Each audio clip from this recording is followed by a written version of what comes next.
والدین اپنی اولاد کی تربیت اور شخصیت سازی میں اہم کردار ادا کرتے ہیں۔ اس بارے میں عبداللہ بن عمر رضی اللہ تعالی عنہ نے فرمایا، میں نے نبی پاک صلی اللہ علیہ وآلہ وسلم سے یہ فرماتے ہوئے سنا، کلکم راع وکلکم مسئول عن رعیته، امام راع ومسئول عن رعیته، والرجل راع فی اہلہ وهو مسئول عن رعیته، والمرأة راعیة فی بیت زوجها ومسئولة عن رعیته، والخادم راع فی مال سیدی ومسئول عن رعیته۔ یہ صحیح بخاری کی حدیث ہے، یعنی کہ اس میں بتایا گیا ہے کہ بڑی ڈیٹیل کے ساتھ کہ تم سب لوگ ذمہ دار ہو اپنی اپنی ذمہ داریوں کے، اور تم سب تمہاری ذمہ داریاں اور رعایا کے بارے میں پوچھا جائے گا۔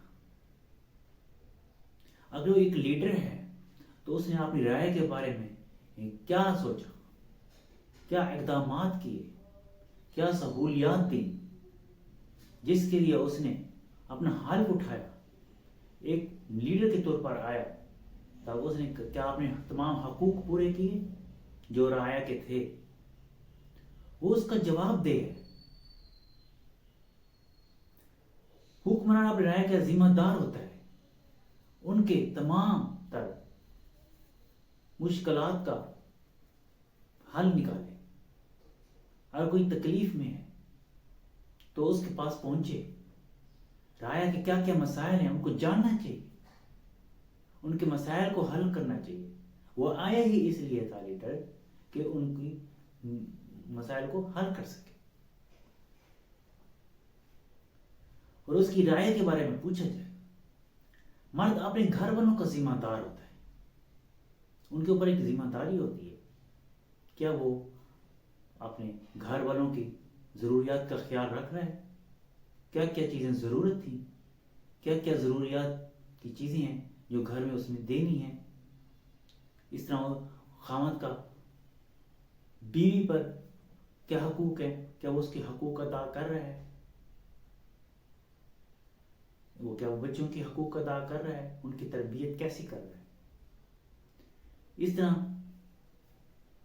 بیوی کی ذمہ داری ہے کہ وہ شوہر کے حقوق ادا کر رہی ہے، ان کی خیال رکھ رہی ہے، جو جو ذمہ داریاں ان پر عائد ہوتی ہیں ان سے بارے میں اس سے پوچھا جائے گا، ہر کسی سے پوچھا جائے گا۔ اگر نوکر ہے وہ اپنے مالک کے مال کا خیال رکھ رہا ہے، کہیں بددیانتی تو نہیں کر رہا،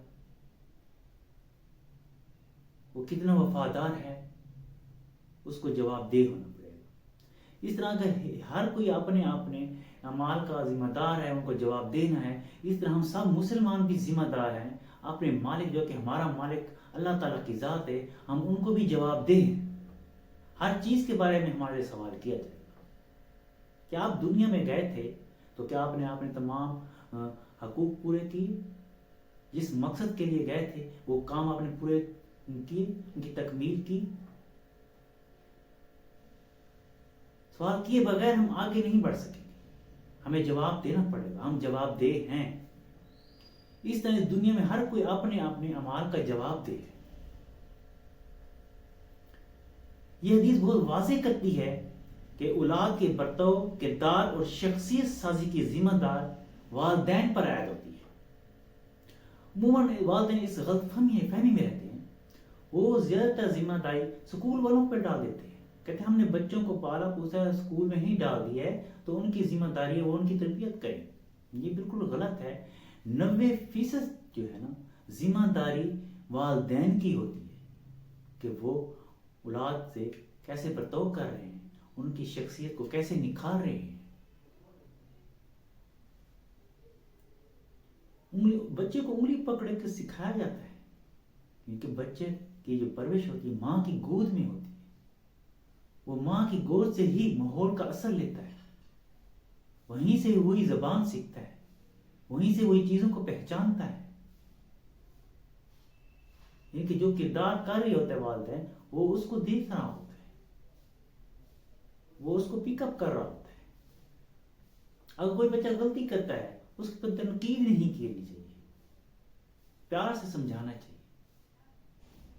ایک ایسی تربیت ہو کہ وہ اشاروں ان کو سمجھائیں، بچے کو سمجھ آ جائے کہ والدین کیا کہہ رہے ہیں، اماں کیا کہہ رہی ہے، ابو کی کہہ رہے ہیں، تو سمجھ آ جائے والدین کو. بچے کو اسکول پہ چھوڑ دینا، وہ تو صرف وہاں سے پڑھ کے واپس آ جاتا ہے، وہاں پہ اس کی کوئی خاص شخصیت سازی نہیں ہو رہی ہوتی. زیادہ تر وہ والدین کے ہی سامنے رہتے ہیں. بچوں کے ساتھ آپ وقت گزاریں، ان کو ٹائم دیں، ان کے کیا پرابلم ہے،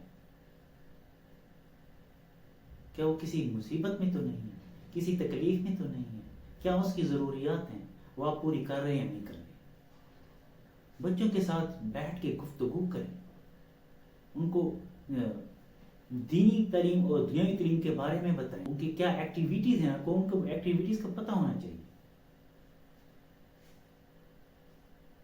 اس طرح وہ آپ کی ہی ذمہ داری ہے کہ آپ ایک اپنے بچے کو ایک اعلیٰ شخص بنا سکتے ہو، ایک اعلیٰ انسان بنا سکتے ہو اگر آپ بچے کو پراپر ٹائم دیں گے. تو